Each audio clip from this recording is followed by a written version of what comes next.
welcome back to Low Ballers, sponsored by Ford Truck Month. Wait, no, Ford is actually not a sponsor. Not yet. This week we are drinking Long Branch by Wild Turkey. This is famously endorsed by Matthew McConaughey. All right. It is an 86 proof whiskey, filtered with charcoal and mesquite. The purpose behind that was to make it a smoother, easy drinking whiskey, which they succeeded in doing, which kind of embodies what you would think of Matthew McConaughey. I was drinking Wild Turkey before it was cool. So, really smooth like that. So it's not my favorite. It's not to say it's a bad whiskey. It's a very good whiskey. When you taste it, you'll taste like some honey and vanilla up front and some oak towards the back. It's got a great flavor. It's I like a more challenging. I'm a little bit more darker. If you were looking for my favorite whiskey, it would be a darker color than this. Again, not a bad whiskey. It's just there's such a wide range of what you could like, and this isn't for me. If you're a beginner wanting to get into whiskey, I could not recommend this highly enough. It's true. It doesn't taste bad. Not too bad. I actually like it. So this week, OU was at home after being on an unscheduled bye week, playing the Baylor Bears. I heard some, most of the people I talked to were like, well, how much do you think we're going to win by? We're going to blow Baylor out. And I kept saying, I don't know what to expect this week. There's been such a wonky couple of weeks for OU, and anything can happen.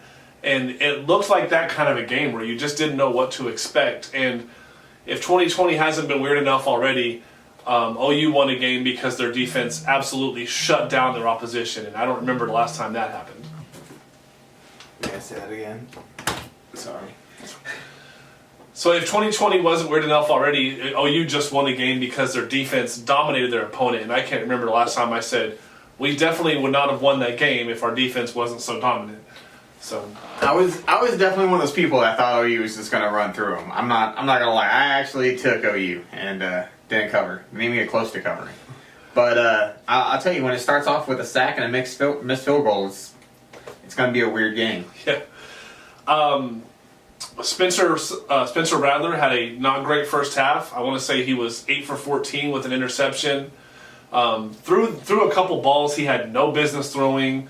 Was hesitant, held on to the ball quite a bit, and a couple times he was put in a terrible position. The offensive line was just getting beat off the line regularly in that first half and just didn't give our offense a whole lot of a chance to succeed. In the second half, he got a lot better. He was 8 for 11.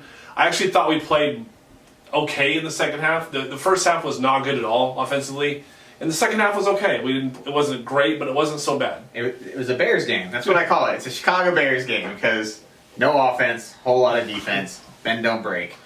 So. The offensive line struggle was, probably in part to the fact Bill Bedenbaugh couldn't participate in practice. That's the offensive line coach, for those of you who don't know.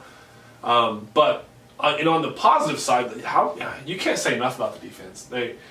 They looked amazing. They looked great. They looked like a championship defense. And it's not. There's been a lot of talk about Ronnie Perkins, but it's not just Ronnie Perkins. It's Ronnie Perkins, Isaiah Thomas.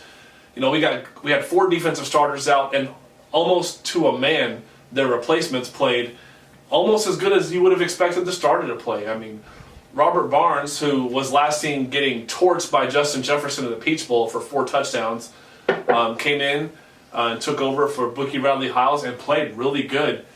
And it kind of had me thinking maybe he's the guy. And I'm not a Bookie hater, so I know a lot of people just want to see him out of the game, and I'm not that guy, but due to his size, I think he might be a better matchup against Iowa State because they have those great tight ends, and I think he might be a better matchup to defend them out of the nickel position. I have no idea. Okay. I was at the game.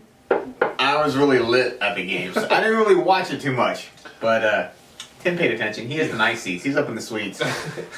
So on the negative side, our rushing attack only averaged 2.5 yards a carry, which is not at all what you're looking for. And I think that had a big part of why Spencer didn't get into a great rhythm.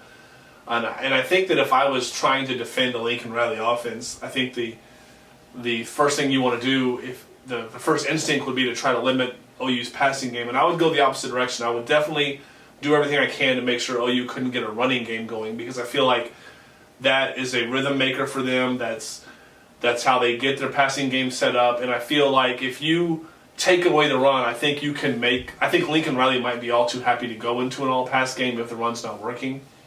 So that's how I would defend Oklahoma. I probably wouldn't succeed. Nobody else has either, but that's what I would try. I mean, we're 4 running backs down, so I mean, imagine how good we could be with the running backs that we had last year. Like, and more on the defense, they did have 2 turnovers on the game. One by Trey Norwood, who has made a habit out of interceptions this year, and then DJ Graham, the rising star of the OU defense. He kind of came to OU. Will he be a defensive back? Will he be a wide receiver? And I don't know if you saw Alex Grinch in the press conference, but he doesn't want anybody bringing up that wide receiver thing ever again. He thinks he's got a high draft pick of a defensive back, and I tend to agree with him. I mean, we got a ton of receivers. We need defensive backs, so we'll take what we can get. His ball skills are incredible, and I've not seen ball skills like that on a defensive back. He looks like a wide receiver playing defensive back. So OU wins the game, and now that brings up West Virginia. Part of me is a little bit nervous about this game. You got a game that doesn't really count for anything. They're going to go to the Big 12 championship either way. It's an 11 a.m. game on the road, and to get to Morgantown, you got to fly in and then drive down. It's one of those towns where the hotel's not right next to the stadium, so it's a little bit of a weird kind of thing. But every time I want to pick West Virginia for the upset, I just keep thinking to myself, are they going to score? I don't think so. I don't think West Virginia's going to score very many points in this game. They're not a good team. They are not a good team this year. They don't have a quarterback. It's not good. Their offense is terrible. Their defense isn't that great. And the Big 12 is down as a whole this year. You have to score to win. I'm not sure if anybody knew that. So.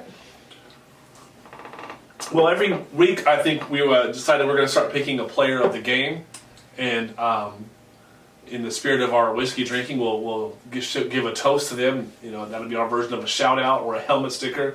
It'll be our player of the game or the player we liked the most for whatever reason. And this week, my toast will go out to Robert Barnes. The last time we saw him, he was getting torched in the Peach Bowl. And this week, he got back on the defense. Now, he has been playing well this year, but on special teams for the most part. And he got in there at the nickel position this week and played very, very well. And can't say enough about him, and had a great game. So congratulations to Robert Barnes. I'm going to go with Isaiah Thomas. The guy was a madman in the backfield.